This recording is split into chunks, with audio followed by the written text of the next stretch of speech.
Hello people and welcome to Btekt. David here, and today I've got the Mate 20 Pro. And this phone is a big deal. It represents the first of the next generation of Android handsets. And I can tell you now guys, the future's bright. So I'm a little late with my unboxing, but better late than never. Let me lift the lid and there it is. It's smaller than I expected. The Mate 20 Pro has a 6.4 inch screen, so I was expecting more of a phablet. But with its edge-to-edge glass, it remains fairly compact, considering the screen size. This copy is in emerald green, and I love the colour. There's also a pink, black, and, like the P20 Pro from earlier this year, a twilight version. So let's quickly go through what else is in here. I was hoping for a case, but it's just some documentation in this box, and a SIM ejection tool.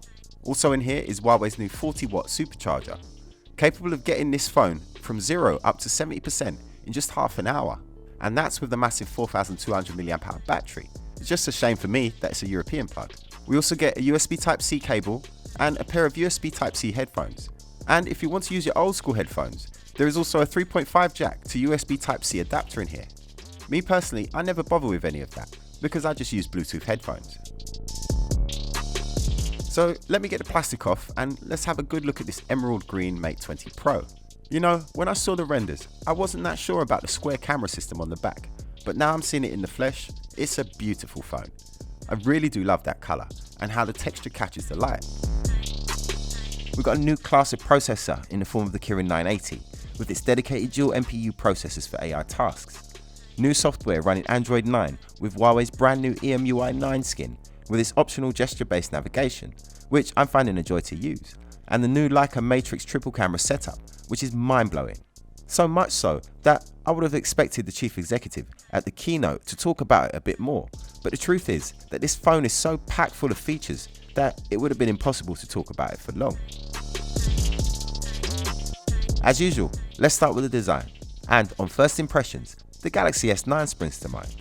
It's a very similar form factor, a curved Gorilla Glass 5 sandwich with an aluminium frame. We've got one totally smooth side and all the buttons to the right side. I like the accented power button, finished in this anodized red.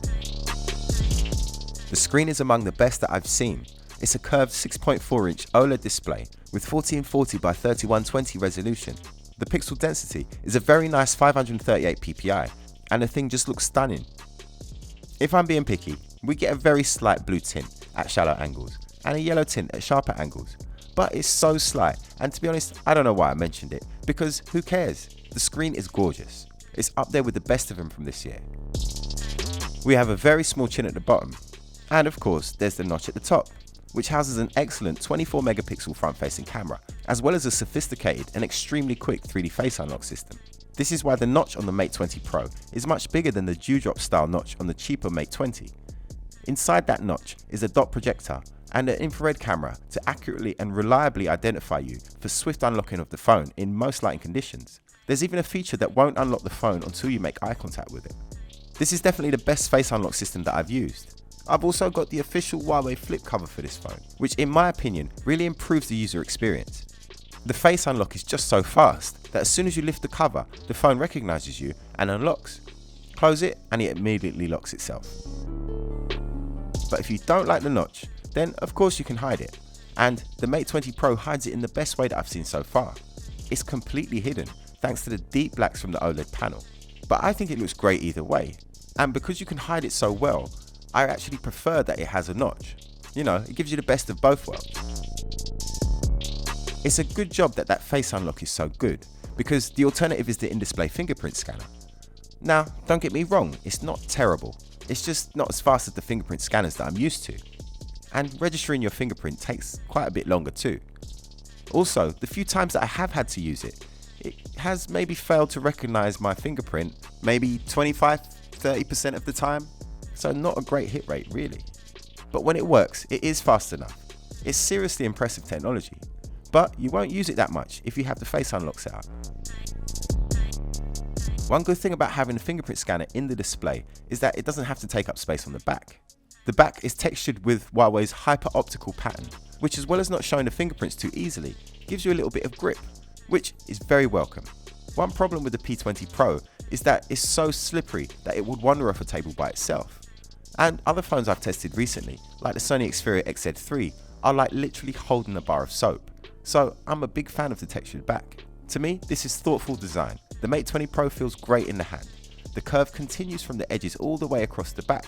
It's an extremely slight curve, but it does add to the ergonomics. Sitting in the center, there is the triple lens matrix camera system arranged in a square. Before I go on, I want to tell you about a site called Direct Mobiles, who sponsor us here at Btekt. They are a mobile phone retailer with a focus on customer service. In fact, they have over 23 years of award-winning customer service and a high Trustpilot score, probably the highest of any mobile phone retailer. Check in the description below for a link to their deals or search directmobiles.co.uk. Right, so the matrix camera system. We have a 40 megapixel sensor with a 27mm full frame equivalent and an f1.8 lens, a 20 megapixel with an ultra wide 16mm f2.2 lens, and an 8 megapixel sensor with an 80mm telephoto lens with optical image stabilization and an f2.4 aperture. The fourth space on the square is taken up by a dual tone LED flash, and let me tell you something guys, it's incredible what this smartphone can do. We were blown away with the P20 Pro when it came out earlier this year, and this evolution on that concept is really going to make some people think twice about whether or not they need to buy an expensive DSLR camera. The camera app is a complete suite of photography tools for pretty much any situation, from low light to portrait or even dramatic landscape shots with the ultra wide angle lens, which for me is the most fun to shoot with and is definitely the best lens out of the three. Video is shot at up to 4K 30 frames per second and up to 60 frames per second at 1080p. Full HD Plus resolution is available too, with the cinema-like screen aspect ratio of 21:9. One of the biggest letdowns of the P20 Pro was the image stabilization only worked at 1080p 30 frames per second. This time the image stabilization is available in all video resolutions and frame rates, and it's got to be hands down the best stabilization on any phone at the moment. In this shot, I'm running to keep up with my daughter, yet it's still pretty smooth. I even had some bags in my hand at the time, I think, as well. And even if you intentionally try to shake it, it stays pretty steady. It's incredibly impressive, and it just makes you want to shoot with it, like any good camera should. On the bottom left in this mode, there's some visual effects to play around with, including the very impressive AI color. It isolates your subject and removes the color from the rest of the scene. So this is a feature-packed camera app, and there's very little here that isn't executed superbly.